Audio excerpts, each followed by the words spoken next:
Cashflow Diary Podcast, episode 131. Welcome to yet another exciting episode of the Cashflow Diary Podcast, the podcast that teaches you insider tips, tactics, and strategies for creating leverage streams of cash flow into your life. Learn from top-performing entrepreneurs, business owners, investors, and thought leaders from across the globe as they share their secrets to success. Like what you learn on this and other Cashflow Diary podcast episodes? Go to learninvestingnow.com and sign up to receive powerful tips and information that will help you succeed as an entrepreneur and investor. Now, here's your host, investor, entrepreneur, business owner, educator, speaker, author, and master facilitator of Robert Kiyosaki's cash flow game, Jay Massey. All right, and welcome to another episode of the Cashflow Diary Podcast. My name is Jay, and I am your host. And you know what? I get excited. Sitting in this chair, I get to meet some of the greatest people. As you're out there doing real estate, you get to meet so many people. And what's amazing is there are so many entrepreneurs out there who resonate and vibe and want to do well and do good simultaneously. And we have yet found another one who is out there, who has done that, and most importantly is helping many other entrepreneurs do the exact same thing. Today we're going to be talking with Mr. Aaron Walker. He's a life and business coach for men. I love this already. He's inspired many through his leadership, mentorship, and consistent pursuit of excellence, and he enjoys helping others and believes experience is a great teacher. Now, how many of you are willing to admit that you are afraid to fail? See, when you hear those words, experience is a great teacher, that says, hey, this guy, he's gone out there, he's done some things, they didn't all go well, he still figured it out and kept going anyway. Remember, fail fast, fail forward, fail frequently. With over 35 years of experience in entrepreneurship, as well as marriage, Aaron has a wealth of experience.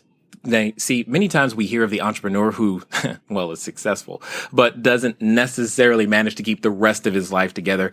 And what I'm excited about is that we have an example that we can all follow, we can all listen to, and most definitely learn a lot from. Help me welcome Mr. Aaron Walker. Aaron, you there? Hey, Jay. Thanks, man. I really appreciate you having me on the show today. What an honor. Thank you very much. I am so glad that anybody takes the time to deposit here with the Cashflow Diary audience, and I get even more excited when they're individuals of your caliber and people who are out there creating a difference for other people in the world. Now, one of the things that I like to say and I like to do is I tend to think of today's entrepreneurs a lot like yesterday's superheroes. You know, Batman, Robin, Lone Ranger, whatever. Right. We're like them. You know, they fly around in special masks and costumes, saving people and changing lives, right? So entrepreneurs do that, but every superhero has a beginning. They have an origin story. They weren't always, quote unquote, super. Maybe their, planet exploded or they got hit with gamma rays. Something happened to them and they changed over time to evolve into the person that we see today and go, wow, look at that. So what I would love to know is before you were out there changing lives and helping men become bigger, better, badder men and entrepreneurs, who is Aaron Walker? Wow. I don't know how great of a situation that I'm presently in regards to the way you make me sound, but thank you. I appreciate that. That was awesome. Well, Aaron Walker years ago come from a very humble beginnings. I grew up in a little town called Madison, Tennessee, which is just 11 miles north of Nashville, Tennessee. My dad was a general contractor, 4 children. We lived in 800 square feet, 3-bedroom, 1-bath house. And I would probably be chosen as the least likely to succeed. So, that's where it started. I started working for a local pawn shop when I was 13 years old.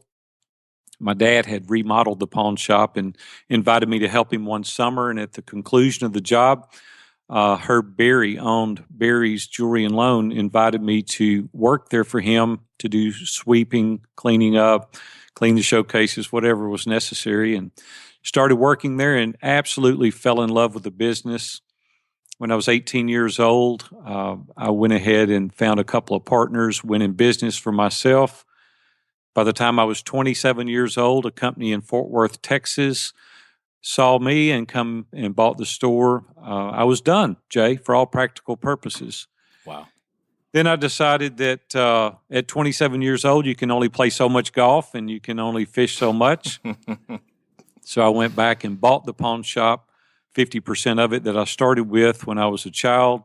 Did about 10 years with that, sold out, went in the construction business, built that to a multi-million-dollar industry.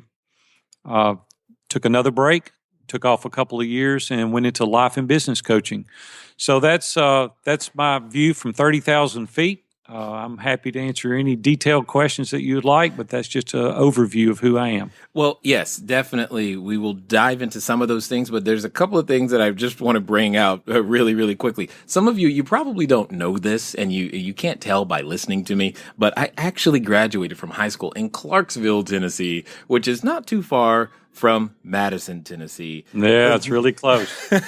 However, I think, interestingly enough, there may be a number of listeners who are listening right now who actually may not know what a pawn shop is. Can you expound on what the services that provides and how that has necessarily that rolled into all the other things that you've been able to do?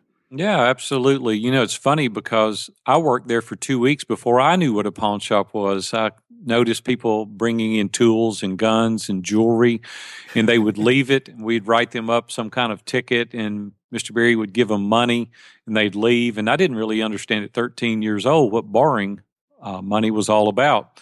And he just let me know real quick that it was means by which to borrow money, and you leave security and you pick it up in a designated period of time.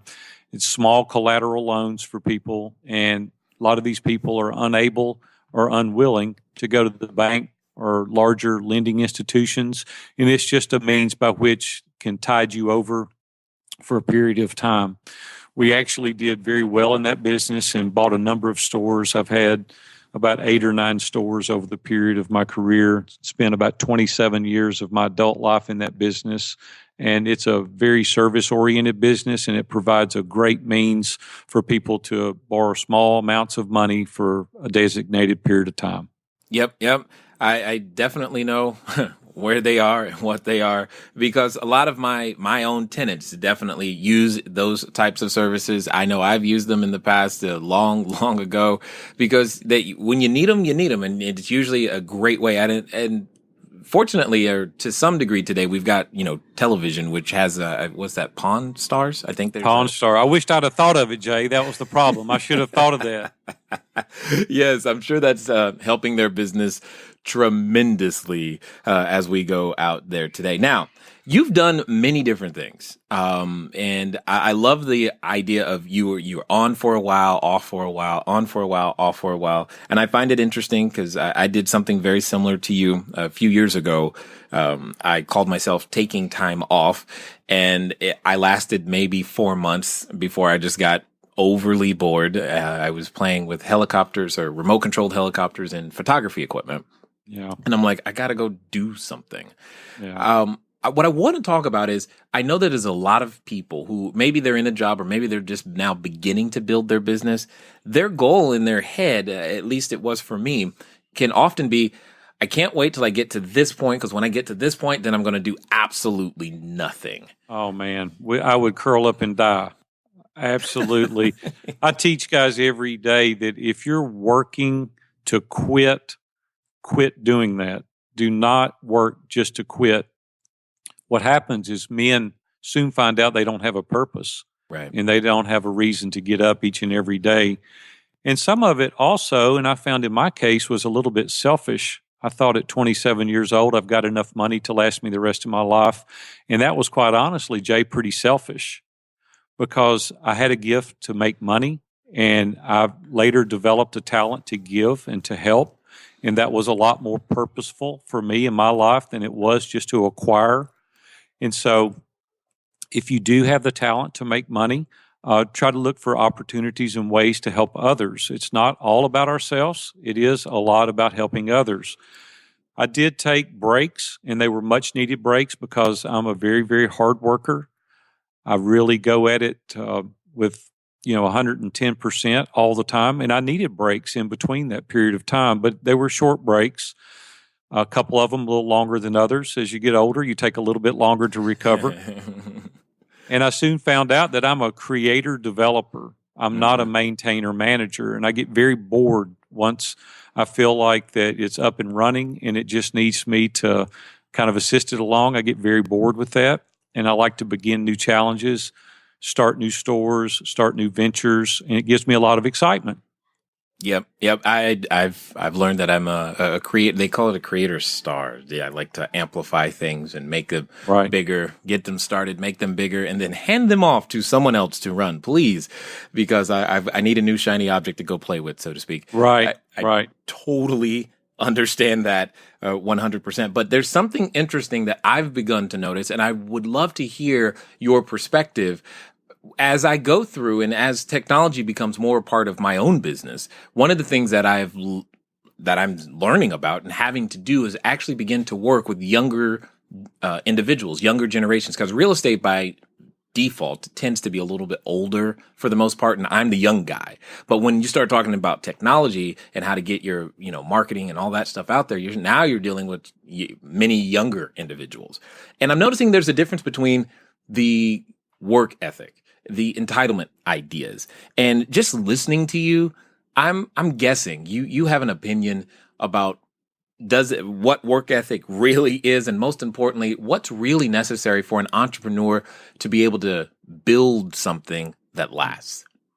What I'm seeing right now, Jay, we have a number of mastermind groups. One of the groups that I started about 6 years ago is called The Torch. And I do not do this to make money. I do this because I have a passion for young men to do well in their career. So we started meeting in my conference room at my office, and we read books together, we study, and we learn. And we learn a lot from the young guys just as well as they do from us. And I created this group diversified on purpose in regards to the age. We have 6 gentlemen that are in their 30s, and we have 6 gentlemen that are over 50. And so, quite honestly, we learned a lot from those guys, and hopefully they learned a few things from us. One of the main topics in the past few weeks has been exactly what you're mentioning here. And a lot of the guys say, I don't have this or that. And I said, well, I'm seeing kind of a mindset of entitlement in the younger generation that wasn't as prevalent when I was 30 years old. And it's because they're used to more. They don't have to work quite as hard as some of the guys did early on because, America now is a pretty wealthy country. And there's a lot of things that are given to a lot of guys, and there's a lot of things that are not given to a lot of guys. And they have to work very, very hard to get what they have acquired. And my hat is off to those guys. These guys in my group, they work diligently every day. They're hard after it. But one of the things that I've seen that's been a common thread is they like time off. And there's nothing wrong with time off. I talk about this with my wife quite honestly. I really went after it pretty hard when I was young, and probably some of the times I was working, I should have been at home more often. But I think there's a balance, as you've pointed out. If we want to have things tangible, there's got to be some sacrifices made early in our marriages. And we have to sit down together and work through those things. I wish that I could have learned a few things earlier in regards to the time and being able to segment my time a little bit better. I probably would have been more intentional about taking more time off through the week with my family, but I was hard after it. And so I think there's a balance. I think we can do both. We can have time off, but we also need to work very diligently and very hard to acquire the things that we want for our families. Yeah, I agree. I mean, father of 4, and my youngest is currently 3, about to be 4. This is always something that you're always bouncing back and forth. People ask me all the time, how do you do all that you do? I'm like, that's a good question, but I have a great wife who's very supportive, and we go through the process of making those choices on a weekly basis so that we can build and serve and give. Now, you mentioned something that I think I want to talk about a little bit more. You said it's not all about us. It's not all about us, the entrepreneur, etc. And I tend to agree. In fact, I I tend to think it's way more about other people, especially once you take on the challenge of providing jobs for other people as an entrepreneur. That's what we do as an entrepreneur. We say, you know what? I'm going to go out there, create something that's of value for a customer, and I'm going to go provide jobs for people. I think that takes a special type of superhero, if you will, who would actually go for it, which leads me to this. Knowing what you know now, would you have started at all? Oh, absolutely. Absolutely. Would I have started being an entrepreneur? Yeah, absolutely. Because sometimes, Oh, yeah. I mean, there's so many lessons that we learn along the way. We're just like, wow, I didn't know that was coming. Oh, no, man. I wouldn't trade my life for anybody I know. It's been an absolute joy. It's been a journey. It's been trials, tribulations, failures, successes, and I wouldn't have it any other way. I mean, absolutely. I would be, I'll be 54 in March, and I haven't had a paycheck since I was 18 years old. If I didn't go out and get it, as Dave Ramsey says, and kill it and drag it home, I wouldn't have it. And so, absolutely, man, I wouldn't live any other way. It's been a just absolute joy to be an entrepreneur. And I had a feeling you were going to say something like that. But for the person who's starting out right now, for the person who's maybe in that sophomore stage of their business or junior stage or maybe even freshman stage, or maybe they just came out of diapers, how did you learn to deal with that roller coaster? And what are some of the things that we can do that you would say, all right, here's a great way to prepare yourself for the roller coaster? Yeah, things may be going well today, or you may think everything's going to go this way, but here's some of the top 3 things that I know you need to do to make sure that when it doesn't go the way you expect, or when the XYZ happens, you're prepared for it. Yeah. Well, the first thing I would start doing as an entrepreneur, and I've been doing this about 15 years, but I would start earlier if I had it to go over. I'm an avid reader, and I read 2 to 4 hours a day, every day. I would start that right out of college, if not before. Wow. And people say, I don't have time to read. I don't enjoy reading. Well, my only statement I can make to that is get over it. I mean, because you're not going to go to bed and wake up smarter tomorrow. And so you really need to start reading earlier would be the first thing. The second thing that I've done, and it's just because I've seen how quickly it pays huge dividends, is building relationships. I spend probably an hour to an hour and a half a day writing letters of encouragement, empowerment. I will call people when I don't want anything just to check on them to see how they are. I would invest vast amounts of time in building relationships. And the third thing I would start doing is creating margin in my life, which people don't have enough of. And that involves our time as well as money. And people are unprepared for the roller coaster ride. And if you're prepared financially, you can ride out the dry times. And if you have margin in your life from a time standpoint, you will have time to read and learn and do better as you go forward. So the 3 things that I would do would be essential, would be to read, to build relationships, and to create margin in your life.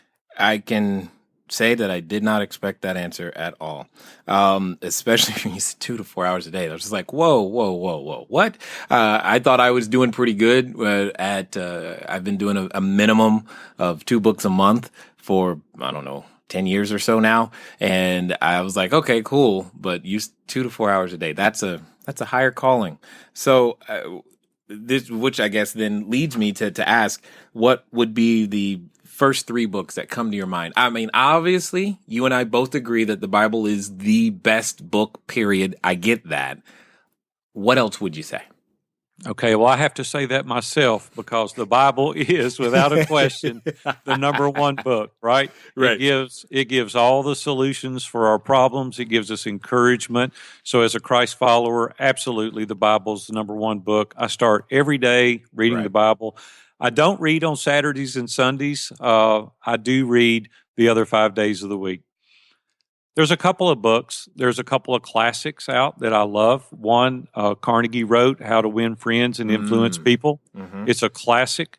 I've got clients that read that book now that's absolutely changing their life. So I absolutely would read that. one of the best books I've read in the past 5 years is a book called Essentialism. And the author is Greg McKeown, McKeown. And it's the disciplined pursuit of less. Everybody thinks that more is better, and that's not necessarily true. What's really important in our lives is getting rid of the non-essentials and discovering what is vital and going a mile deep rather than a mile wide, and getting out all the peripheral noise that's in our lives and really becoming an expert in a certain 2 or 3 tasks. So Essentialism would absolutely be the second book I would read. Another great book for business owners is a book called Business Brilliant. The author in it is Louis Schiff, Schiff. Those are 3 great books to start with. And I'll tell you, Jay, if the guys want it or the ladies that are listening, whoever would like, I have a book list. You're welcome to email me, and I'll send you my book list of the past 50 or 100 books that I've read. I haven't always kept a list, but the past 50 or 100 books, I'll be happy to send them to you, and you can kind of get a peek at my reading list. Yeah, I think that would definitely be something many people would be interested in. And just for everyone listening, don't go to the website, and you'll be able to get in the show notes the links to the books that were already mentioned. You definitely have mentioned 2 that I hadn't heard of. I'm just like, okay, cool. So I've got 2 more for my own list to go down. But man, the 2 to 4 hours, you're just like, wow, okay, got it. I'm gonna. You can do it, Jay. You can do it. I got confidence in you, man. You can do it. Hey, listen, Essentialism will change your life. Okay. You read that book, Essentialism, and it sounds like you've already read How to Win Friends and Influence People. That's a classic. Everybody can read that and make it applicable to your life. But Essentialism will rock your world. Yeah. Okay. I'm in. This is what I know. I tell people all the time, you're going to be the same tomorrow as you are today, except for 2 things: the books you read and the people you meet. And this has been, a great way to meet more people. So with all of this, I often say to people that a goal, once obtained, becomes a responsibility. Right. And for me, that's part of what drives me. I'm curious to know is, with someone who has managed to have success in so many different industries and golf and fish as much as he wants to, why contribute to the life of other men now? Well, that's a really long story. It would take longer than this podcast to give you real good insight, but I'll give you, again, just a real fast overview of that.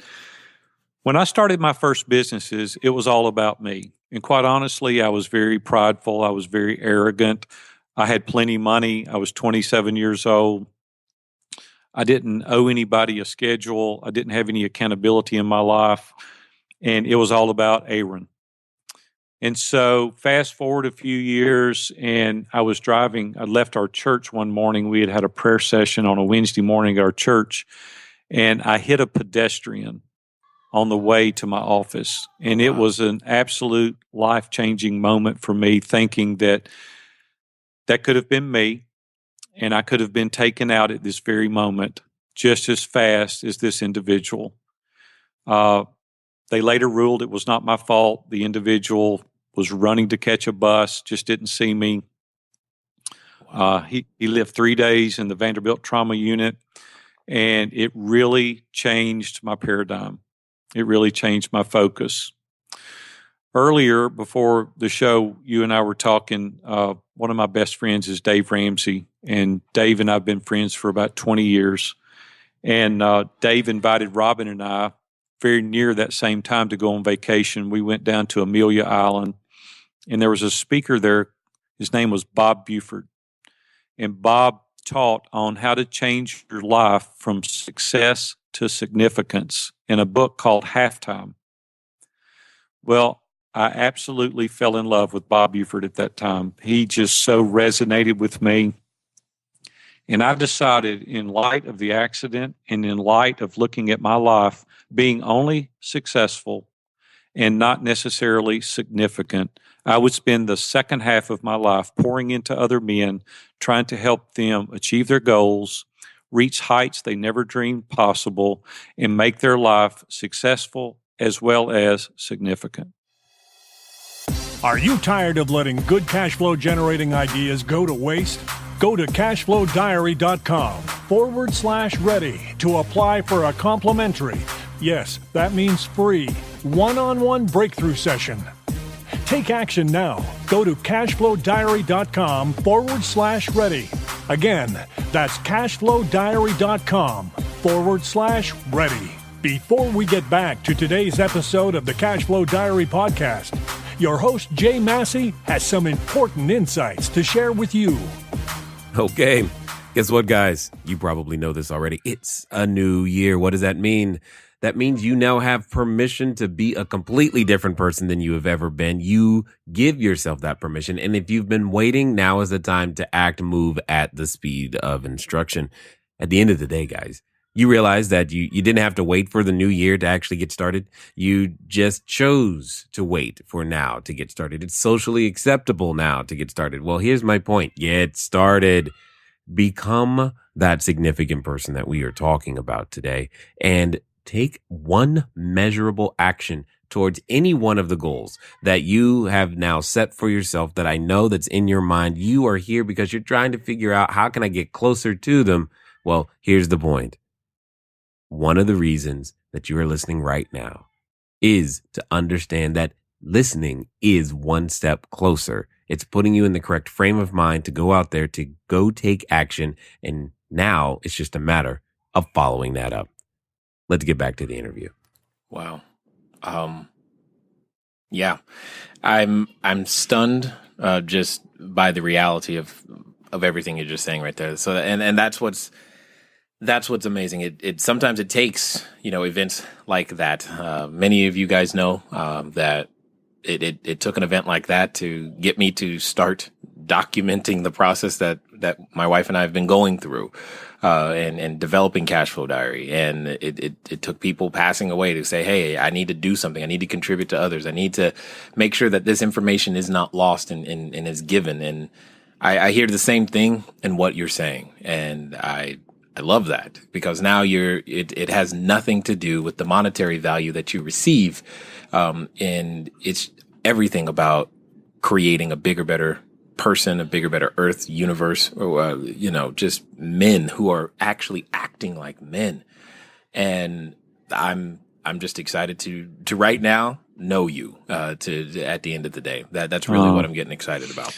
Well, Jay, I appreciate that, man. I really do. My heart sincerely goes out to guys, because a lot of young men, and even some older men, they really don't sit up and take notice of the value of other men in their lives, and the relationships that can be forged, and the quality of your life, and what it can be when we let go and become a servant leader.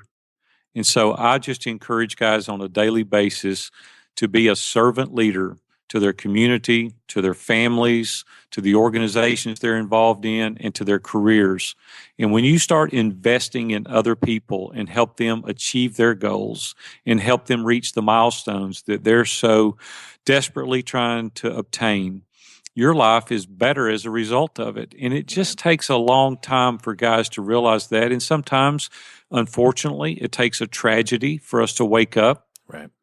I tease guys all the time. It's funny, because when people get a divorce, the first thing they do is lose 50 pounds. They shave their beard. They quit smoking. They quit drinking. They start working out. And I'm like, dude, if you'd done that 5 years ago, you wouldn't have got the divorce. Well, that's what I'm wanting guys to do with their lives now. Don't let it take a disaster or a catastrophe in your life to realize the value of pouring yourself into other people. Yes. Yes. That's it's amazing sometimes what it does take to actually wake us up to things of that particular nature. So I know for me and the Cashflow Diary team, we rejoice when people in our groups begin to post their first, deal checks, or they get their first, raise their first capital and all this other stuff. And that literally fuels us with exact fire. We just like, yeah, that's great. This is awesome. And at the end of the day, I know it's a lot of what keeps us going. My question to you is, what are those men? So say someone's listening right now and they're like, I like everything he's saying, but how can he help me? What is it that you are, who is the type of business owner or person that you go, man, that's the one I want to pour into and who I can help the most? Well, I have kind of a niche market because I've been a small business owner now for 36 years. And my niche market would be men 25 to 50 years old. That's kind of the range. I have coached men younger and I have coached men older, but that's kind of the niche market. Most of the men I coach either want to be an entrepreneur or they are an entrepreneur. People historically that work for other companies as an employee, there's absolutely not one thing wrong with that whatsoever. But my personal niche market are people that want to go into business for themselves or presently are. Usually those businesses are small, just beginning, or I have companies that exceed $10 million a year. So it just depends. I've been in every stage of that, and I can help guys obtain those goals as well as I've done them myself. I've sold out to Fortune 500 companies. I've sold out to individuals. So I have a real in-depth knowledge of small business. Got it. Excellent. And I like what you said about, nothing being wrong with being an employee. And it just took me approximately 27 years to figure out that I should have never been an employee in the first place. But when I did figure it out, I've been excited ever since about those things. And sure. It's not for everyone. What would you say to that person who's considering or has a business currently and or is thinking about what can I do to grow? I mean, you've worked and you've seen so much exposure. There's got to be a common element, is my guess, a common element across all businesses, across all industries that most people are doing incorrectly, that if they just tweaked this one or two different things, a whole big shift begins to happen for them. Yeah, absolutely. There's a couple of things. Harvard University did a couple of studies. One, that they determined that the overarching theme to successful businessmen was grit. And there is absolutely no question in my mind that grit is a very, very powerful component. Yeah. There's a little saying that my mom said when I was a child is can't, couldn't do it, and could, did it all. And that's been kind of my mantra since I was 13 years old. Nice. And she wouldn't allow us to say we can't do something. We might not at the end of the day ended up doing it very well, but it wasn't because we didn't try. She would force us to try. As a result of that, it instilled a great amount of self-esteem in me and determination and perseverance. When I was in school, I determined that I was in the 9th grade. I determined that I wanted to go into the palm business. So I went to summer school and night school for 2 years. I had enough credits in the 10th grade of high school to graduate.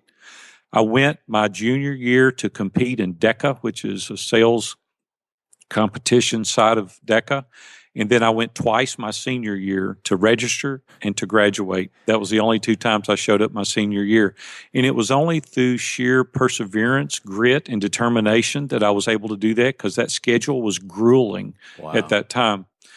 The third thing that I would probably do at an earlier age, I have a document, and it's called What Do I Want? And I wrote this document in just a few minutes at my office desk one day, and since that time, it's transformed some men's lives. There's 25 questions, and they're very elementary questions until you start to answer them. And then when you start to answer those questions, it makes you take a deep dive into yourself. And seriously, Jay, these questions are not difficult questions on the surface. The main problem with most people is they don't know what they want. They don't spend time evaluating what their life is going to look like 5 or 10 years down the road. And if we don't know what you want, we can't develop a roadmap by which to get you there. And so this document has helped a number of people. That also I'll give to your listeners if they'd like. They can email me and I'll email it right to them. They can, no strings attached, no cost. I'm happy to give it to them. There's a personal assessment that asks about 15 questions. I'll happily give that to you as well. I want to give away these tools to help your listeners. So whatever you need, I'm happy to give you those. And you just do a deep dive on yourself. Once you determine what you want, you can develop a path by which to get there.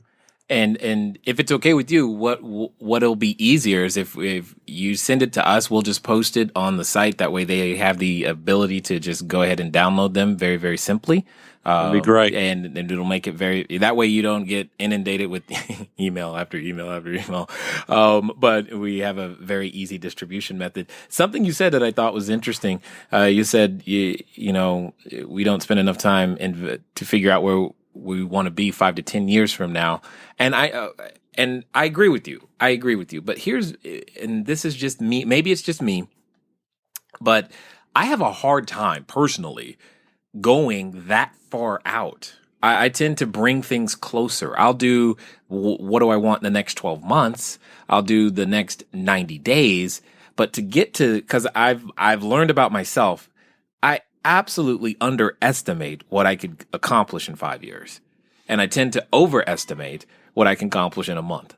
And when I try to go out 5 years, it's like, because that's what happened to me. That's part of my story, is that when I thought it was going to take 10 years to get to a little over 100 units of real estate, and we ended up doing it in like 2.5. And I was just like, now what? And that's when I did the whole, you know, playing with photography and all those types of things. So I guess my question to you is 5 to 10 years, help me understand, is that really, do you really have to go out that far? Or, No. I think it's different for everyone. I think that I like to have a general idea at the route which I'm headed. Sure. And here's what I always say: let's get the boat away from the dock. Let's get it out into the water, right. And we'll navigate as we get out there. We can alter, we can change directions. Let's just get the thing off the dock first and foremost, and let's just know the general direction we're headed. And you're right. I think 1 year to 3 years is really good because things happen in our life. You know, they say life happens, and it does, and it alters the way we think. Some people are very long-term thinkers. I actually am a very long-term thinker. I started thinking about retirement when I was 18 and making preparations and deposits into my SEP plan and 401 and getting prepared for that. I just like to look way out. That don't mean necessarily that I have to go down that path every time, but I at least know the general direction I'm headed. Yes. Yeah. Okay. Got it. And I was just curious because I know for myself, when I've tried to go that far out, it's just too overwhelming, because one of the things that, you know, we've developed here is a culture of implementation. And I think you're very correct. And, you know, I've often tell people clarity leads to power, and the power to do two things: decide and act. And once you're clear, you just take action like crazy. Right. And I've learned, at least about us, is that we're able to actually take way more action in much shorter periods of time than we think. And I love that. But for the people that may not know, I would love to hear what your definition of grit is. Well, just sheer perseverance and determination. My wife actually uses it against me quite regularly because she'll tell me, "I'm not sure you can do that." And it's like, seriously, are we going to go down that path? And she knows that I'll do it out of determination. But here's what I want to do is, I don't want to do 15 things average. I want to do 2 or 3 things really, really well. And in order to do that, it takes sheer determination and grit and perseverance to get the noise out of our life, to get the peripheral things away from us, and to dive deep and to be exceptionally good, to do a splendid job at that task. And it takes motivation. It takes grit, if you will. And if I get focused on a task, I'm going to go there. And it may take longer than I anticipated, but at the end of the day, I'm going to put in the hours and the determination, and I have the willpower to sustain myself to get to that point. So through those things, I believe that you can summarize it up into the word grit. Yeah, love it. It's the one thing that I can count on for myself is like, hey, I may not be the sharpest tool in the shed, but I'll stick around long enough to figure it out and make it happen. So there's probably a number of individuals that are listening right now, and if they're anything like me right now, they're like, man, I want more. What I would love for you to do, because we were talking before about some of the mastermind groups and things that you have available, I would love for you to tell us about them, how they operate, what we could expect, where to find them, that type of stuff, because there's so much to be had with mentorship and camaraderie and discipleship in various different ways. And I know it's played a huge role in my life to being able to move forward faster and quicker and make better steps. So and this is what you do. So I want to make sure that everybody knows how to get access to those things. Well, I appreciate that. Thank you very much. 20 years now, I've been involved in mastermind groups and accountability groups. And I started 20 years ago with Dave Ramsey and Dan Miller and Ken Abraham and Jeff Mosley, some really influential guys in Nashville. We met in Dave Ramsey's office for about 12 years every week for an hour and a half. And we would talk about all these things in our life that were important to us, that we wanted to be able to obtain and to get there. And so only through that accountability and only through the encouragement of those 10 guys was I able to be successful in a lot of arenas in my life. We talked about personal issues, business, church issues. There were any topic that you dealt with in your life, we dealt with it. So I thought a couple of years ago, I would like to replicate that for men here. And a lot of guys say, I can't leave my office and I can't make that much time to go to a specific location. So we do it in a video conference room. And I have a number of groups, and I'm the facilitator. I host each group. And in those groups, we meet in that video conference room 1 hour a week, every week. And we do that for as long as you want. There's no contracts to sign up. You can try it for a 4-week period to see if you like it. If you do like it, then you sign up. I don't want anybody to get involved in anything that they don't know exactly what they're getting involved in, if it's beneficial, if it adds value. I name these groups Iron Sharpens Iron. And that comes out of the Bible, Proverbs 27, where it says, as iron sharpens iron, so one person sharpens another. And it's only through the undergirding of other men lifting each other up and holding them accountable to their goals and the actions that they live their life by are we able to be the men that we should be and be able to be hugely successful. So these groups have 10 men in each group. You meet with the same guys every week. So that's what we're doing in regards to, I also do coaching, one-on-one individual coaching. And I'm happy to help in that regard as well. But to touch the masses, we've started these Iron Sharpens Iron mastermind groups. You can find those at my website. It's viewfromthetop.com. And you'll see an icon there that says ISI, Iron Sharpens Iron Groups. You can click on that, and it'll walk you through the process. Nice. I got a question, because I know for me, well, at the end of the day, I am the sum total of a lot of the relationships and men that have poured into me, and I agree with you. There have been so many people from so many different walks of life that have contributed to my viewpoint that helps me. But one of the things that I think about a lot is that as I've striven to be more of that servant leader, as I've worked to be able to contribute to society, there are times, and I just kind of curious if this has been your experience or the experience of those you've worked with, where while striving to be a better father, it also helps me to be a better businessman. And while striving to be a better businessman, there are things that it does that helps me to be a better father and friend, all encompassing in across all areas. Is that been something that you've also experienced and seen? Absolutely. I tell guys on a daily basis, if you are successful at work and you do it at the expense of your family, at the end of the day, you still end up a loser. There is no way to succeed in the corporate environment or in the entrepreneurial world and not do a good job at home and expect yourself to be a well-rounded citizen, husband, father, leader. You can't do it. It is all-encompassing. You cannot separate it. You are what you are at home, what you are at church, what you are at work. It is about being an individual. It is about being one person that does many activities, and you do those well. Wow.